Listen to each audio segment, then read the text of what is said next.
नमस्ते दोस्तों, कैसे हैं आप सभी। उम्मीद करती हूँ आप सभी भी बहुत अच्छे होंगे। दोस्तों, पीरियड्स एक ऐसा मेन प्रेगनेंसी का जुड़ा हुआ महिला के शरीर में होने वाला परिवर्तन होता है जो हर महीने महिला के शरीर में अंडे का भी निर्माण करता है। और जब ये अंडा फर्टिलाइज नहीं होता है तो महिलाओं को यही अंडा बाहर निकलता हुआ पीरियड के रूप में दिखाई देता है। दरअसल पीरियड्स हर 12 साल के बाद की जो कॉमन लेडीज हैं, गर्ल्स हैं, उनको स्टार्ट हो जाते हैं। लेकिन ये पीरियड्स कई बार बहुत पीड़ादायक होता है। जब से पीरियड्स शुरू होती हैं, पीरियड्स में कई सारी परेशानियां होती हैं, जैसे पीरियड्स में असहजता होना, पीरियड्स का दर्द झेलना, और पीरियड्स में कई बार खुलकर आप हर कामों को ठीक से कर भी नहीं पाती हैं। ऐसी एक परेशानी पीरियड्स में क्लॉट्स नाम से भी होती है। पीरियड्स में थक्के आना और ये थक्के ज्यादा बढ़ जाना, पीरियड्स में क्लॉट्स जब आने लगते हैं तो महिला काफी चिंतित हो जाती है कि ये क्लॉट्स क्यों आ रहे हैं और पीरियड्स में क्लॉट्स आने के कारण क्या होते हैं। इसी के विषय में इस वीडियो में हम आज चर्चा करने वाले हैं। दरअसल दोस्तों, पीरियड्स आने के कई सारे कारण होते हैं। अगर हम डॉक्टर्स की माने तो पीरियड्स आने का कुछ महत्वपूर्ण रीजन होता है जिसके परिणाम स्वरूप पीरियड्स में हेवी क्लॉट्स आने लगते हैं, यानी कि पीरियड्स में क्लॉट्स हेवी आने लगते हैं। अब बात करते हैं कि ये कौन कौन से कारण होते हैं। तो सबसे पहला कारण होता है फाइब्रॉइड का बनना, दूसरा कारण होता है पीसीओडी का होना, तीसरा है कि हाइपोथायराइड की प्रॉब्लम आपको है तो ये प्रॉब्लम हो सकती है। इसके अलावा एंड्रोमेट्रियोसिस का होना, यूट्रस वीक होना, यानी यूट्रस में किसी प्रकार की कमजोरी, वीकनेस का होना, ये सारी ही दिक्कतें स्ट्रेस या ब्रीदिंग प्रॉब्लम भी लेकर के साथ में पीरियड्स के क्लॉट्स के साथ में आती हैं। अब ये महत्वपूर्ण कारण हो सकते हैं, लेकिन फ्रेंड्स एक नेचुरल जो हमारे बॉडी की यानी महिला की जो शारीरिक संरचना या फिर हम कह ले कि एक मानव की जो शारीरिक संरचना होती है, इसमें कहीं पे भी अगर ब्लड का फ्लो आपके शरीर से बाहर निकलने लगता है तो शरीर के अंदर एक व्हाइट ब्लड वेसल्स भी होते हैं। जैसे रेड ब्लड वेसल्स होते हैं वैसे व्हाइट ब्लड वेसल्स भी होते हैं। तो जैसे ही हमारे शरीर से खून का रिसाव बाहर की ओर होता है, वैसे ही जो व्हाइट ब्लड सेल्स होते हैं वो जाली बनाने लगते हैं आपके मुख्य द्वार पे, जहां से ब्लड निकल रहा है। मान लीजिए कहीं पे शरीर में कट लग गया है और वहां से आपका ब्लड निकलना स्टार्ट हो गया है, तो आप कुछ देर में देखेंगे कि वो ब्लड रुक जाती है।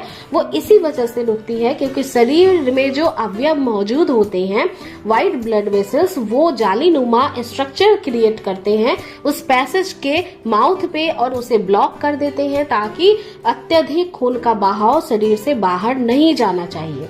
अगर ये पैसेज, ये जो रास्ता है, कहीं पे भी कट लगा है, अगर वहां पे शरीर खुद से व्हाइट ब्लड वेसल्स को नहीं बनाएगा, नहीं भेजेगा, तो शरीर का जो खून है वो बहुत ज्यादा बाहर बह सकता है और इससे आदमी की मृत्यु भी हो सकती है। तो इसलिए हमारी बॉडी में भी क्लॉट्स बनते हैं और क्लॉट से हल्के फुल्के अगर बने पीरियड्स में तो ये काफी सामान्य बात होती है, क्योंकि पीरियड्स का बहाव रुक रुक कर आए, बहुत ज्यादा आपके शरीर से पोषक तत्वों की कमी ना हो जाए। इस कारण से अत्यधिक खून के रिसाव को रोकने के लिए शरीर अपने आप से ये कार्य करती है। लेकिन मान लीजिए कि अगर आपको कोई परेशानी है, जैसे कि परेशानी मैंने डिस्कस करी है, फाइब्रॉइड्स है, आपको पीसीओडी है, एंड्रोमेट्रियोसिस की प्रॉब्लम है, मान लीजिए यूट्रस आपका काफी ज्यादा वीक है, तो ऐसी परिस्थिति में आपको बहुत ज्यादा बड़े बड़े अंगूर के दानों के हिसाब से आपको क्लॉट्स जो है वो बनते हुए दिखाई दे सकते हैं, आ सकते हैं, भारी मात्रा में आ सकते हैं। लेकिन अगर इन क्लॉट्स के साथ बहुत ज्यादा फ्लो जाने लगे या फिर फीवर हो जाए या फिर कमर में बहुत ज्यादा पेन हो रहा है, आप तुरंत ही बिना टाइम वेस्ट किए हुए डॉक्टर के पास चली जाएं, क्योंकि इस समय आपको मेडिकल ट्रीटमेंट की बहुत जरूरत पड़ती है। कई बार अर्लियर मिसकैरेज में भी ऐसे ही सिम्टम्स दिखाई देते हैं।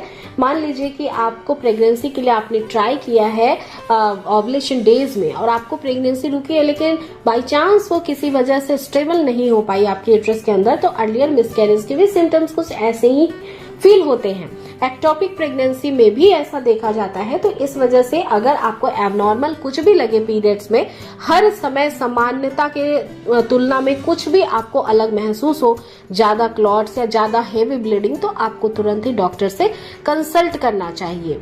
और फ्रेंड्स, ये वीडियो आपको कैसी लगी है ये मुझे कमेंट करके जरूर बताइएगा। लेकिन इसके अलावा मैं आपको जाते जाते एक बहुत महत्वपूर्ण बात बताती हूँ कि जिन भी महिला को पीरियड्स हेवी आते हैं या क्लॉट्स हेवी आते हैं, तो उनके शरीर से पोषक तत्व बाहर चले जाते हैं भारी मात्रा में, खून की कमी हो जाती है, जिसकी पूर्ति के लिए आपको अनार का सेवन करना चाहिए, गाजर का, टमाटर का, चुकंदर का सेवन अत्यधिक मात्रा में करना चाहिए। और हर दिन आपको इन सभी चीजों में से कोई ना कोई चीज आपको एक बार खानी ही चाहिए।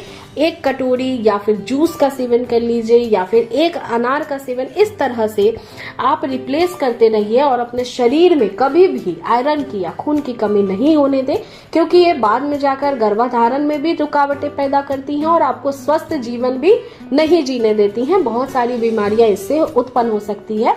तो आपकी बॉडी कभी भी एनेमेटिक या फिर आयरन की डिफिशियंसी नहीं होने देने के लिए आपको पर्याप्त मात्रा में पोषक तत्व भी लेना जरूरी होता है। और टाइम पे जरूरत पड़े तो सप्लीमेंट्स भी लेने पड़ते हैं। आयरन की गोलियां भी डॉक्टर आपको प्रिस्क्राइब कर सकते हैं। तो फ्रेंड्स, ये नॉलेजेबल वीडियो आपको कैसी लगी है ये मुझे कमेंट करके बताएं। वीडियो पसंद आई है तो लाइक जरूर करें और फ्रेंड्स, इस वीडियो को ज्यादा से ज्यादा अपने फ्रेंड सर्कल में भी शेयर करें। और चैनल पे न्यू है तो आप चैनल को सब्सक्राइब करें।